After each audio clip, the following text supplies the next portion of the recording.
Kita ke informasi selanjutnya. Hanya karena kesal, kursi di tengah jalan dipindahkan agar jalan bisa dilintasi. Sejumlah orang di Kota Palembang, Sumatera Selatan menyerang tetangganya.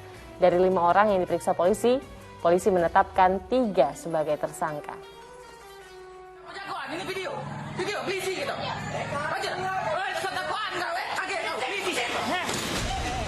Video amatir yang direkam oleh korban memperlihatkan aksi penyerangan yang dilakukan sejumlah pelaku di rumahnya di kawasan Letnan Murad Ilir Timur 2 Palembang, Sumatera Selatan.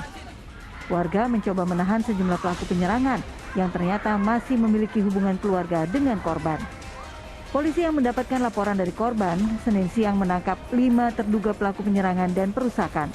Namun dari pemeriksaan hanya 3 orang yang ditetapkan sebagai tersangka. Awalnya 5 orang pelaku kita bawa ke Polrestabes Palembang, tetapi setelah kita cross-check posisi, peran, dan masing-masing, hanya 3 yang kita tetapkan sebagai tersangka, yang 2-nya kita kembalikan. Dari penyelidikan terungkap, peristiwa yang terjadi Minggu malam itu dipicu persoalan sepele. Pelaku penyerangan tidak terima kursi yang mereka letakkan di tengah jalan dipindahkan korban saat akan melintas dengan mobilnya. Polisi telah mengamankan barang bukti termasuk mobil korban yang dirusak dan senjata tajam milik para pelaku. Atas perbuatannya, ketiga tersangka dijerat pasal tentang perusakan secara bersama-sama dengan ancaman hukuman maksimal 6 tahun penjara.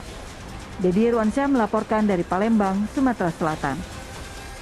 Astagfirullahaladzim, dari berita yang baru saja kita saksikan, ini mudah-mudahan kita semua dan pemirsa di rumah tidak mencontoh ya perbuatan tadi Ustaz, karena bagaimanapun kita harus menjaga silaturahmi antar tetangga gitu, dan ini terkait dengan pengendalian diri juga sebenarnya Ustaz ya.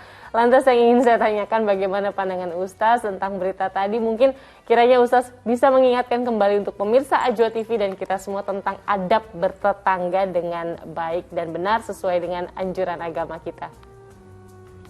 Ya, sering sekali terjadi keributan antara tetangga ya, tetangga rumah, tetangga kampung, tetangga desa ya.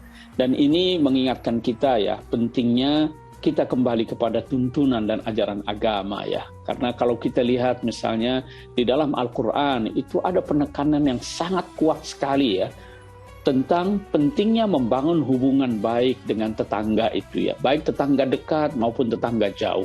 Tetangga dekat itu baik secara jarak maupun secara, ada yang mengatakan tetangga dekat yang dimaksud itu adalah yang seagama. Tetangga jauh itu adalah yang tidak seagama. Jadi tidak dibedakan dalam Islam itu ya. Kita harus membangun hubungan baik dengan tetangga. Bahkan di situ disebutkan dalam konteks tidak mempersekutukan Allah. Jadi dosa melakukan tindakan jahat terhadap tetangga itu berada di bawah tingkatan dosa perbuatan syirik ya. Jadi saking begitu ditekankannya, bahkan Rasulullah Shallallahu Alaihi Wasallam sering sekali dipesan oleh malaikat Jibril ya supaya baik hubungan dengan tetangga. Bahkan saking seringnya dipesan itu Nabi sampai-sampai berpandangan jangan-jangan ini tetangga juga harus mewarisi harta bila tetangganya meninggal dunia, karena pesannya begitu sangat kuat ya. Pesan untuk berdamai dan berhubungan baik dengan tetangga. Bahkan hubungan baik dengan tetangga itu juga salah satu indikator keimanan seseorang. Nabi pernah menegur ya sekelompok orang, wallahi la yu'min, demi Allah dia tidak beriman, demi Allah dia tidak beriman, demi Allah dia tidak beriman. Para sahabatnya bertanya, siapa itu wahai Rasulullah? Alladzi la ya'man jaruhu bawa'iqahu. Orang yang tidak membuat nyaman tetangganya dari perbuatan dan tindakan buruknya itu. Jadi dari sinilah maka Rasulullah Shallallahu Alaihi Wasallam memberikan contoh keteladanan bagaimana hidup bertetangga itu. Beliau sering sekali mengunjungi tetangga-tetangganya, baik itu yang Yahudi, yang musyrik, yang kafir, semua dikunjungi. Kalau ada yang sakit, Nabi ziarahi, ya. Lalu kemudian Nabi memberikan hadiah kepada mereka, ya. Kalau menyembelih domba itu diberikan kepada tetangga-tetangganya termasuk yang beragama lain. Nabi tidak membeda-bedakan itu ya. Jadi ini salah satu bentuk konkret ya, ajaran atau tuntunan agar kita hidup bertetangga dengan baik. Dan dalam agama itu para ulama misalnya menekankan saking pentingnya memilih tetangga yang baik itu kalau mau beli rumah, adar Al-jar qabla dar. Perhatikan dulu tetangganya, baru ambil rumahnya.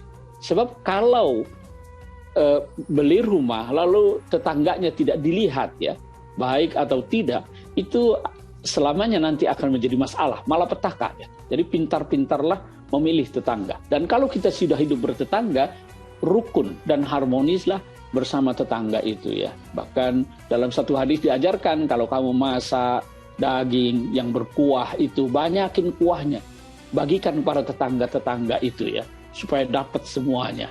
Itu beberapa tuntunan yang kita temukan dalam Islam, bagaimana kita menjalin hubungan bertetangga yang baik antara satu dengan lainnya.